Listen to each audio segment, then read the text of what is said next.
Okay, let's talk about this shelter again for a minute. We're gonna do some improvements to our stove inside. I want to show you a couple little tricks you can do with that, and also we're gonna put a little bit of an overhang on this thing so that we can stay out of the weather if we just want to sit in front of the shelter and work on something. So stay with me, we'll get right at it.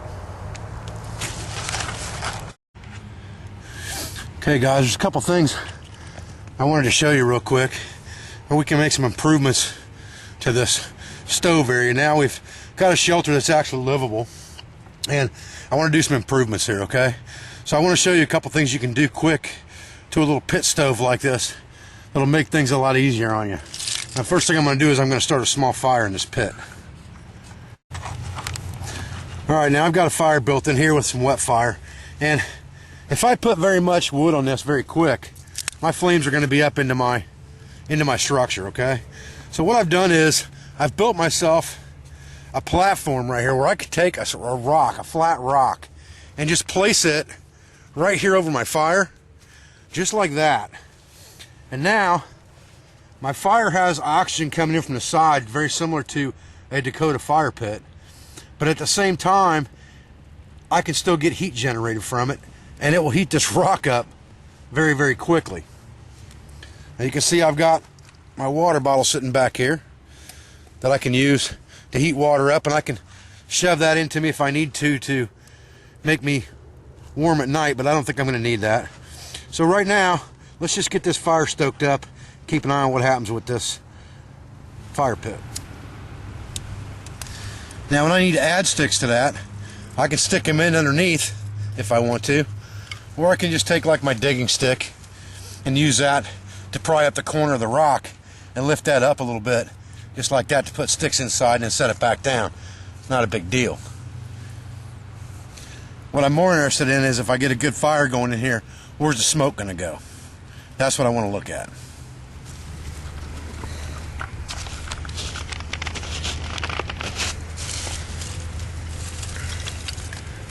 I really want to get some fuel in here. Get a good bed of coals going in here. I'm really looking to do right now.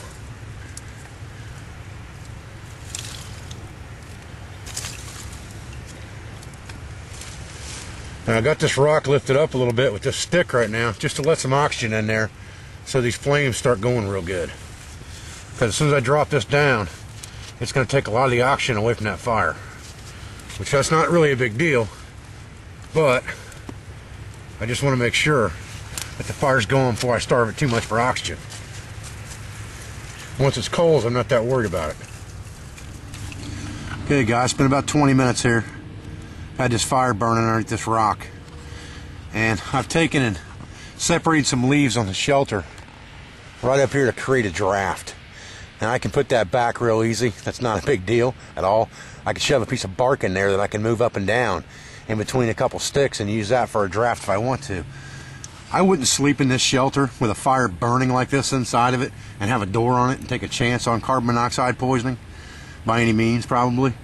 But with the door wide open on this shelter like it is, and my head sleeping right by this door, there's plenty of oxygen. There's not a problem there.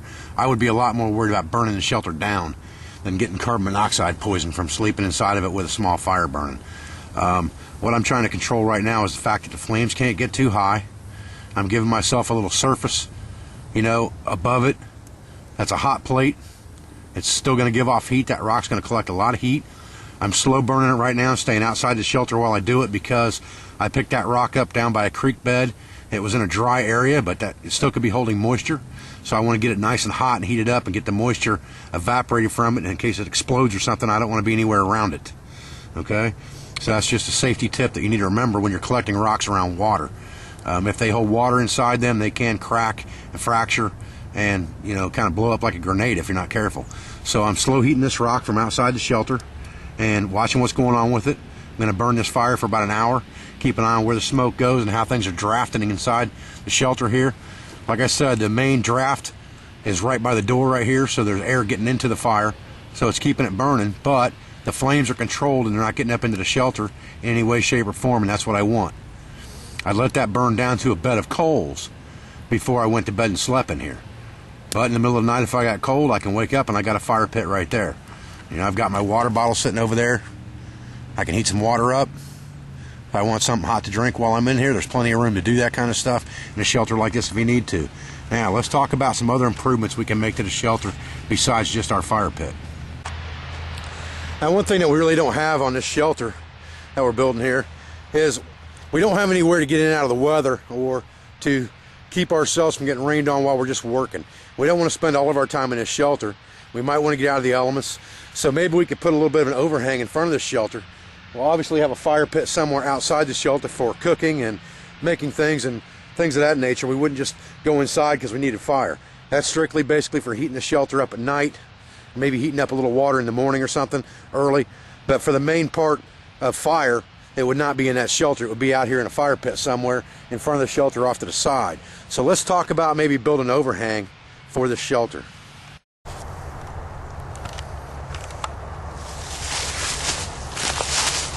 All right, we need a couple of Y branches to start this project out with, and we don't want to get too wide on the shelter.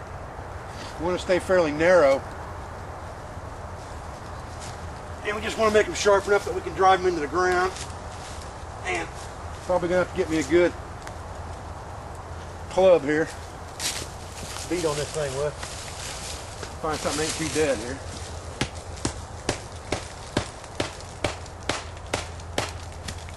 Like that is. That's not too bad right there. Not as high as I wanted anyway. And I got to get me another one just like it. All right. I got two Y sticks in the ground here. And one's a little lower than the other, so it's going to have a little bit of a pitch to it. And that's okay, because what's going to happen when I lay my parts in here, I'm just jamming these inside the structure itself, basically. But when I lay the crossbars on here, if they're at a little bit of an angle, I don't care about that because they're going to collect water laying horizontally anyway. I just assume they had somewhere to drain. Now, I've got my basic structure right here. I'm going to have to lay some cross members across here. Okay, so now that we got our structure in place, we will lay some beams across here, and then we'll start to do the same thing we did with the spider shelter as far as laying in some foliage and things to keep it semi-waterproof. I'm not worried about it being totally waterproof at this point, but semi-waterproof would be good to start. Okay, now making something structural here is really not the intent. What I'm trying to do is just build a frame, a lattice framework that gives me a little bit of an outcropping for my shelter, and I'll take and go over the top of that with the vines and the leaves, and that will put weight on it and make it structurally sound. All right, so let's get that done and take a look. Okay, this is what I'm looking for right here. See all this vines right here, guys? This is what I want to weave in or on top of that lattice before I put debris on it. Okay, so I took a big hunk of these vines, stuck them right on top of this lattice work. Now, time for the debris.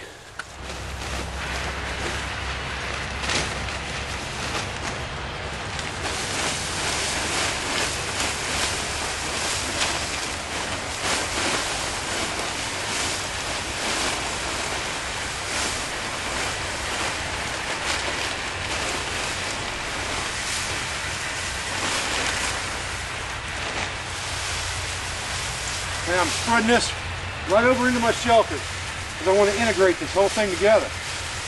A lot of chunks in here, that's okay, that's what I want. I want it heavy. Okay. Yeah. Now we're getting somewhere. Now we're getting somewhere. Got some of this little stuff inside here. Not poking out.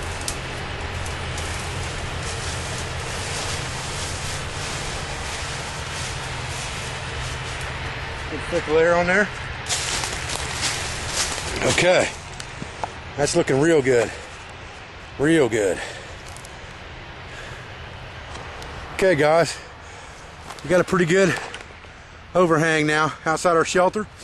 So we got just a little bit more area we can work. Scrape all that out of there and put it on top of the shelter so it's not laying on the ground there. All the excess debris. And things looking pretty good right now. Pretty good. Well, guys, there we go. I got my emergency space blanket sitting outside. I was sitting on there in my overhang. Fire's died out now. I'm done. Put my stick back in the back here for right now. I got my bedroll rolled up right there, my sleeping mat. I'll fold my emergency space blanket up and put it inside too. Back up here and take a look at this thing. Get a wide angle view of what we got here. Alright. Now that, my friends, I'm pretty happy with. That is a fine camp. All we need is a fire pit out here, and that's easy enough.